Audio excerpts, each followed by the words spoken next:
While the ANC NEC was locked in talks until the early hours of this morning about the fate of President Jacob Zuma, opposition parties held their own meeting yesterday, calling for the dissolution of Parliament and an early election. The opposition say the removal of President Zuma is not enough. Joining us now is political analyst from UNISA's School of Governance, Dumisani Hlophe, to uncover what's been happening over these last 24 hours and what a busy day yesterday was. Thank you for being with us. Yeah, and a busy night. Yeah, let's talk about the night firstly. I mean, we're reporting what we believe has transpired. I mean, remember, there's been no official word from the ANC as yet. We just have reports from, sources that we do have. Now, what do you think may have transpired? Well, for me, the longer that the meeting took, it says to me that there were quite two extreme positions that were being debated. Yeah. And probably no side was willing to give in. But even if that's not the necessary scenario that happened, I think the ANC NEC has a tendency to work through consensus. So perhaps it was difficult to reach that consensus. Yeah. But it comes to my mind, that was not an easy meeting. It was a difficult meeting.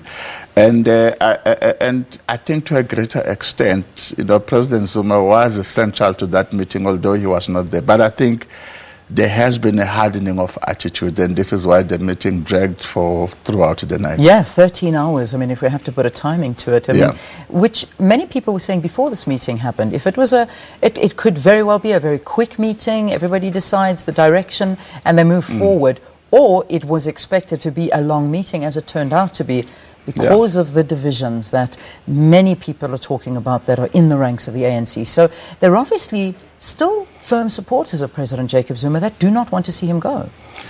Well, that's possible, but I think there are two issues here. The first one is that you had the ANC President Ramaphosa, who on Sunday, if I'm not mistaken, said that tomorrow's is a deadline. We are dealing with this and we are closing it down.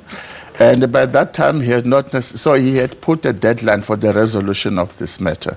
But if that was going to be as easy as that, it probably means that by then President Zuma would have met him, halfway. So if that has not happened, it practically means to me that, the issue has to a greater extent become largely personal, on the person of President Jacob Zuma. It's him, it's personal. I don't see any other reason why the resilience not to adhere to what the decision of the ANC is beyond something which is extremely personal on the person of President JZ. Yeah. Look, I mean, last night we saw eventually the motorcade of ANC President Cyril Ramaphosa and Ace Magashule leaving Pretoria, Irene, and moving off to President Jacob Zuma's official residence. Now, what we are reporting is that they had gone there to negotiate and deliver the message that he must leave within 48 hours. The report we're getting is that he's refused to, and in fact, he wants to stay on for an extra 3 months in the position of presidency. Now, it looks like these negotiations are very, very tough, but from what we're gathering, it looks like President Jacob Zuma is in an exceptionally powerful position, or isn't he? What can we read into all of this? I'm increasingly believing that he may not be as powerful as he or some people might think he is. I think post the conference, in December, with the change of political leadership within the ANC, you are bound to have a change of political allegiances. And in most cases, you will not have politicians who extremely align themselves to a political leader who is on his way out. So this notion that he remains very powerful, I think is very suspect. It may be the case in terms of belief that, there are people that believe that he is powerful, but then if he knows that, he can use that to his advantage, because being a powerful person sometimes is a matter of perception. So he can play on that perception. But I think in real terms, he is not as powerful as he was a few months ago. And last point on that one, Elian, it's also the fact that he can no longer be a rallying point of the faction or the grouping that he has led over time, because he is on his way out.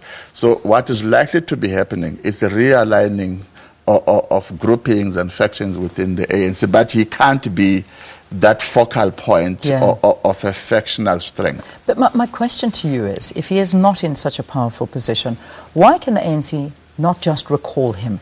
Why are they trying to get him to resign? What aid do the ANC have to lose? And B, what has President Jacob Zuma got over the ANC? I mean, there must be something that he's holding. He's got those joker trump cards, clearly, that he's holding, and they just are not willing to recall him. Well, part of it is that perception of power that is still very powerful, which I think for me is more perception rather than reality.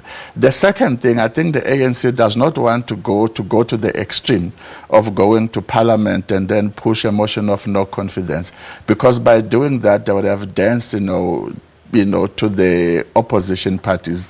The opposition will claim that, they took the initiative for the removal of President Zuma. That probably means that the ANC can't deal with its own leaders, it can't govern itself, and therefore its ability to govern the country is questionable. So if he accepted the recall and he resigns, it spares the ANC all of this trauma of going to parliament to raise a motion of confidence against its own, deployee president.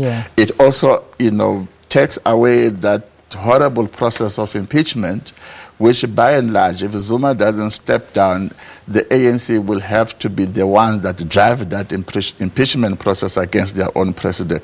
So all of that, it's counterproductive to the ANC. It is destructive to the ANC, and it gives a whole lot of credits to the opposition. Just very quickly, I mean, I can't not pick up the issue of what the opposition parties are doing as well. 10 o'clock this morning is the deadline for Parliament to respond to the EFF's request to bring this motion of no confidence forward. Now, add to that the fact that opposition parties are now calling for early elections and the dissolution of Parliament, even if President Jacob Zuma resigns. What chance do they stand here? Well, if it was to happen, they wouldn't necessarily win the election. I think if the ANC went ahead and removed the Zuma and put Cyril Ramaphosa, the ANC will still perform far much better than it did in the recent past. But this is very useful for the opposition because it gives them ammunition. You see, with the removal of President Zuma, they need to get more and more, focal points to deal with the ANC. And what has happened in recent years is that when it comes to parliamentary processes in terms of dealing with the ANC, the opposition has done extremely well. So I think they are continuing on that, and they have the ANC right now against the ANC is back against the wall. This is why it's important for Zuma to go, for the ANC, because if it doesn't go, there's more and more ammunition and credit being claimed by the opposition. And this is one of them where the opposition is showing leadership on national issues against the ANC.